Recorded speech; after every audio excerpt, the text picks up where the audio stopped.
Welcome to day 26 of the 30 days of mixed media cards. I hope you've joined us for all the others, but if you haven't, you can find them on the screen, description below, you know the score. Today, we're going to make this one using your crafting supplies. If it's anything you need to print off, don't worry, you'll be able to get hold of it. Anything that I've put on that you haven't got, adapt it for your supplies. So let's get started. You'll need a piece of card folded in half, or a card blank if you choose to buy those from the craft shop. I'm making a card that's 7 inches by 5 inches, but you can make them any size you like.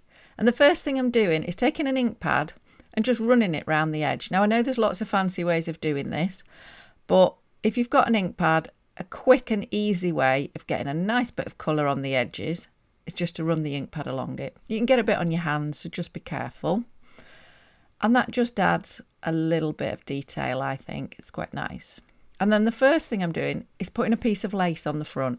So it's just a piece of very inexpensive lace, just cut to the size of the front approximately. And I'm gluing it on with an ordinary glue stick. You can use any glue that you've got, but a glue stick, obviously you'll never see it.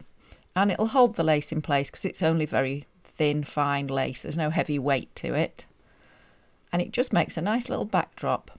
And then I'm going to take pieces of card and paper left over from other projects and stick them on. Again, I'm just using the glue stick. And this idea of putting a panel on the left-hand side is quite nice. It's quite visually appealing. The eyes like it for some reason. So you'll see it quite often in cards. And I'm thinking I'm going to have my greeting near the bottom. Now, you can get the greetings for free. I've got lots of them and they're all on a sheet for you to print off. So there's a link on the screen or in the description below, and you can get those free from our website. So you can make the card for any occasion. And you can see I've just got another little bit of that pink card and I'm putting it down at the bottom. So the biggest picture I'm putting at the top right, and then I'm going to put some diagonally down the page. But the pictures I'm putting on with little foam pads to give a better 3D effect, which I quite often do, and it is a nice, inexpensive, easy way to add depth to your cards.